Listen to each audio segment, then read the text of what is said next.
कभी डेरा इस गांव, कभी उस रात उस बाजार में रहता है। लेकिन कुछ दिन पहले मैं नटवरगढ़ में डेरा दी थी, लेकिन अब मैं अपनी जगह पर मैं चली आई हूँ झारखंड। लेकिन आज मैंने नटवरगढ़ मैं घूमते घूमते गई थी, लेकिन नटवरगढ़ के रहने वाले मुगल पठान का ये वर्ण है कि जो पहलवानी में उससे जीत जाएगा वो अपना बेटी हसीना कुमारी को शादी करवा देगा। ठीक है, मैं ये खबर मैं अपने मुस्लिमा भाई को मैं बुलाकर मैं कहती हूँ।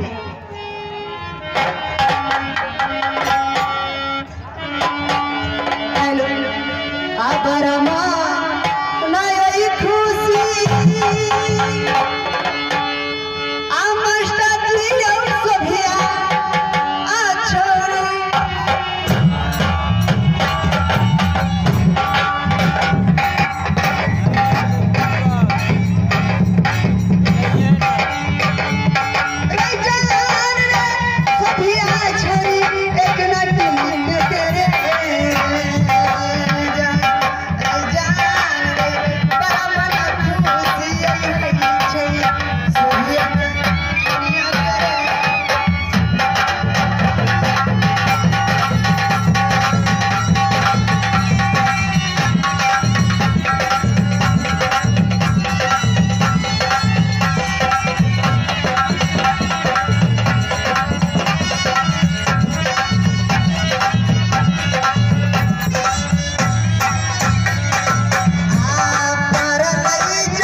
गोपालपुर में हैया रूट ज्यादा भी आगे।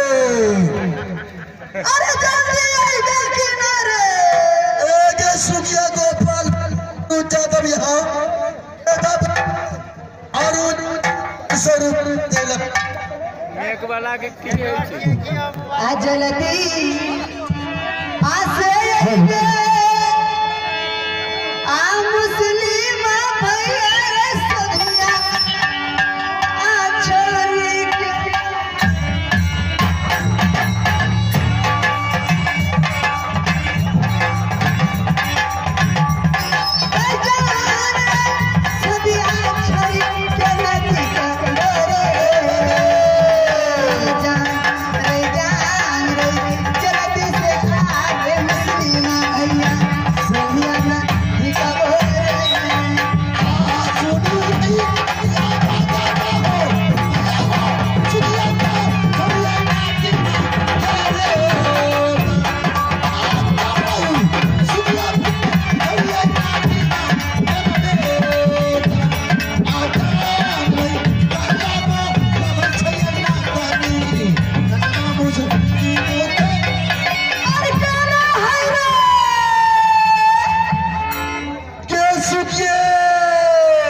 हम घूमत घूमत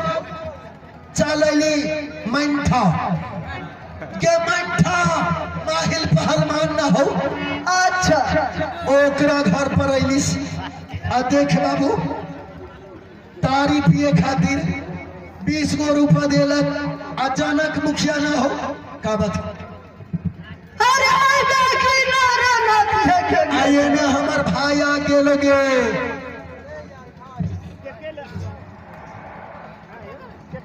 के सुनिए। अरे क्या भेल के घूमत घूमत हम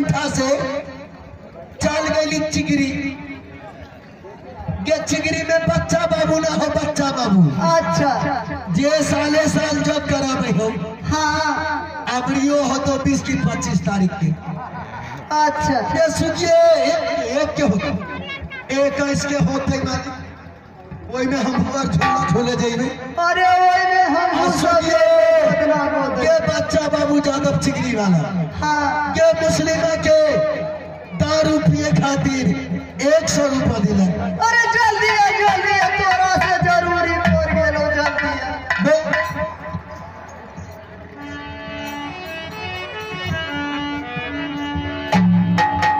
सुन जल्दी सुनिए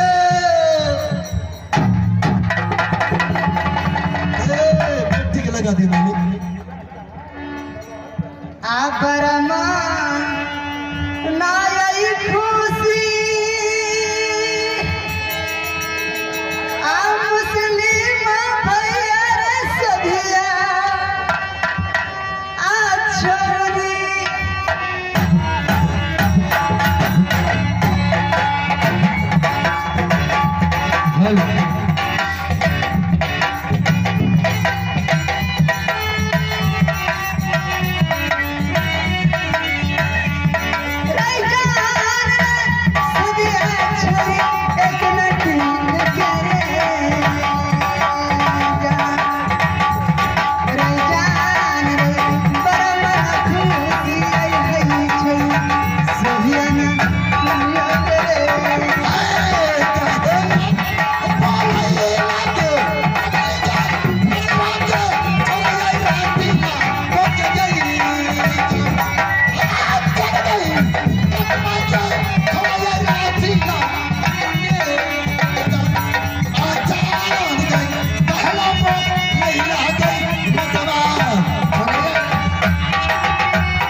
ये काहे खातिर हमरा बोले ले बड़ा मन आज खुश हमरा दे पर हाथ ना दे दे पर हाथ ना दे काहे तोरा दे पर हाथ दे देलिए त का हो ए बाबू ए बच्चा बाबू अरे तोरा दे त नान घट गेल गे देहे पर ना हाथ देलिए तोरा दे पर हाथ दे दे ते कल से लड़नियों में आदत लग गई का आदत लाग जेते रे लड़नियों वाला यार दे पर हाथ दिया बोला रे नतिया के बेटा एने सुन का बात है बोल तोरा काहे खातिर बोलैली क्या सुखिया काहे खातिर बोले ले काहे खातिर काल खुमा हम गोदना गोदत किला नटबरगर चल गए ए सुखिया क्या गोदत तू चल गई इस किला नटबरगर चल गए लेकिन नटबरगर में कहाँ देखेंगे का देख लियो बड़ा मन खुश है ए बाबू एकर मन खुश मुस्लिमा सजमन उजमन ले सजमन ना रे एगो बात तोरा अच्छा बात बोले क्या सुखिया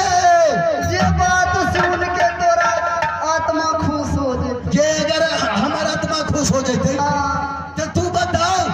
जे नटबरगर में तू कौन ऐसा सामान और कौन ऐसा चीज देखलिस देखो नटबरगर के रहे वाला मोगल पैठाना हो मोगल ये नटबर किला के राजा मोगल पैठान ओकरा पास में एगो लड़की है जेकर नाम हसीना कुमार ते वैसे तोरा का लेवे देवे के हो का लेवे देवे के उ मोगल पैठान के एगो पर्ण है कौन पर्ण है ये परनी यह है कि ओकरा पहलवानी में हरा देते कोनो पहलवान तो अपना बेटी से हसीना कुमारी के शादी को क्या पहलवानी के अगर हिम्मत मोगल पैठान चैलेंज देलक चैलेंज दे ये तू तो जानी सुनिए ये तो हर मुस्लिम ना ये कितना बड़ा पहलवान है। देख मुस्लिमा जेकरा घर में बाप पहलवान, चाचा पहलवान, भाई पहलवान, बेटा पहलवान, ई बता उ पहलवान काहे ना करते, ए सुनिए ना जीतबै। के हमरा पास एगो भगना तोहर बेटा बेटा हम जेकर नाम गुलाब गुलाब कुमार, के सुनिए हम जाके और पिताजी के ले जाए हाँ और नटवर खिलाफ आ मोगल पैठान के कुश्ती में हरायब हाँ। अपना भगना के ब्याह करा के ए मुस्लिमा भैया यह हमरा मन में अभिलाषा है कि अपना बेटा के हसीना कुमारी से शादी कर। ए सुनिए जान चल जाते लेकिन अपना भगना गुलाब के शादी जरूर करा के लिए चलबे ना हाँ कहे ना कराए तो चल ना।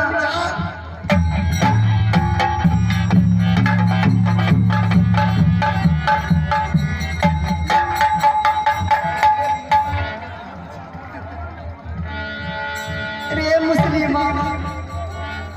सबसे पहले चल पिताजी के पास, ये चल पिताजी के पूछ ले आते भागले आने जाए थे अब भोला बाबू